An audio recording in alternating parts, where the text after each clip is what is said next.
Falemos agora sobre a corrupção do PT e a prisão do Lula. É inegável que o PT se envolveu em escândalos de corrupção, e aqui está a minha principal crítica a Luiz Inácio, tá?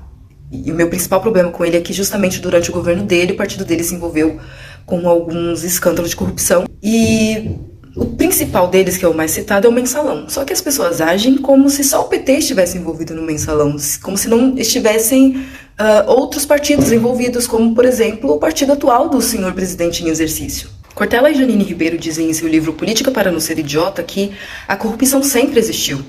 A novidade é a apuração dela, é a investigação. E como nós vimos, vários partidos envolvidos no mensalão foram investigados e vários políticos punidos.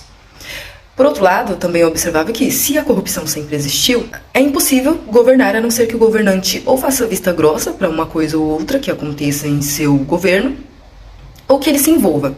E eu acho que, no caso do Lula, esse foi a primeira questão foi o problema dele. Aí você vai falar, não, mas ele foi investigado, foi preso, foi condenado e tal. A gente vai conversar sobre a condenação dele daqui a pouco. Eu entendo que foi uma questão de fazer a vista grossa e deixar passar uma coisa ou outra. Ele alega que ele não sabia de algumas coisas, e pode ser que sim, mas não saber de tudo eu acho impossível. Aí você pode falar, não, Kellen, tem uma terceira via, que é você lutar contra a corrupção e não se envolver. A pessoa que não se envolveu com a corrupção levou um golpe, foi defenestrada do poder. Dilma Rousseff. Tanto que os casos utilizados contra ela para isso acabaram de ser arquivados porque não houve crime de responsabilidade. Agora eu quero que você reflita comigo a respeito da prisão do Lula. Estão réu e provas na mão do juiz lá em Curitiba. Aí o juiz analisa as provas e percebe que o caso não tem a ver com o caso que ele está julgando. Não tem envolvimento com a Petrobras. Então ele deveria pegar o réu, pegar as provas e mandar para o Distrito Federal para o juiz competente julgar o caso.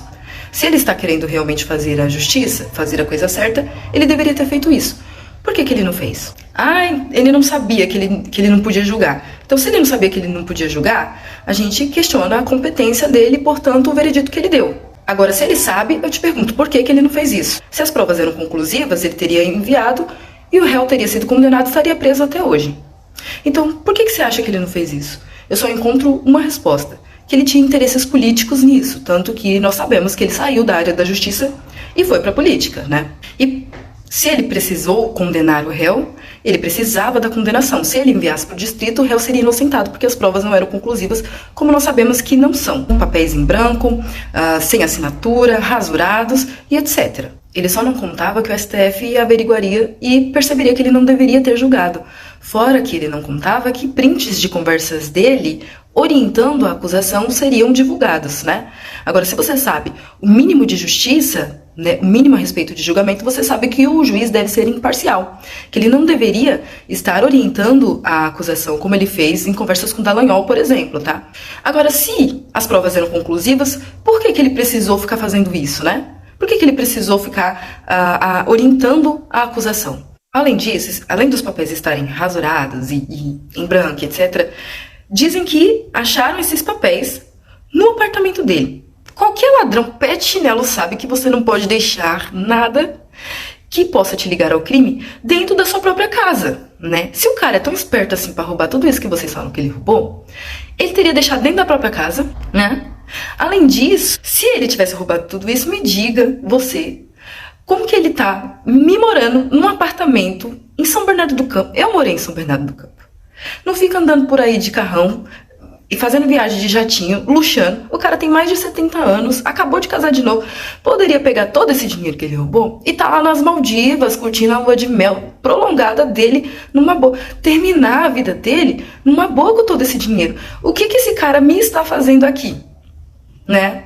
Passando perrengue, dor de cabeça com a idade dele, né? Tendo roubado tudo isso que vocês sabem que ele roubou. Não faz sentido. Nada disso faz sentido. Outra coisa que sempre dizem é: mas ele não foi absolvido. A condenação é que foi anulada. Mas se você não sabe, perante a lei todo mundo é inocente até que se prove o contrário. Agora, se o julgamento que provou o contrário, entre aspas, sabendo nós que o STF já averigou que houve parcialidade do juiz e etc., que as provas não são conclusivas, se o julgamento que provou o contrário foi anulado, não existe mais acusação, não existe mais nada. Ele volta ao status de inocente. Isso daqui é direito, tá? Isso aqui é questão jurídica. Aí você pode falar: mas o senhor presidente em exercício não foi condenado, então ele é inocente. Ora, vejamos. Para você ser condenado, você precisa ou de testemunha ou de provas. As testemunhas que foram os delatores do Lula já falaram que eles foram induzidos a isso, certo? E as provas não são conclusivas. No caso do senhor presidente em exercício, nós vimos com os nossos olhos e ouvimos com os nossos ouvidos o próprio falando a respeito das coisas que ele fez, né? Ele foi gravado falando da propina nas caixas de sapato. Os 107 imóveis estão lá, no nome da família dele, estão lá. E ele não negou isso. Nós somos as testemunhas, vimos ele cometendo crime de responsabilidade, indo contra as medidas de segurança dos profissionais da saúde, incentivando as pessoas a não seguirem essas medidas e cerca de 700 mil pessoas morreram. Nós vimos os e-mails da Pfizer, tá? Nós vimos ele aglomerando, nós vimos tudo isso, nós presenciamos. Ele não desmentiu as rachadinhas, ele disse que são comuns.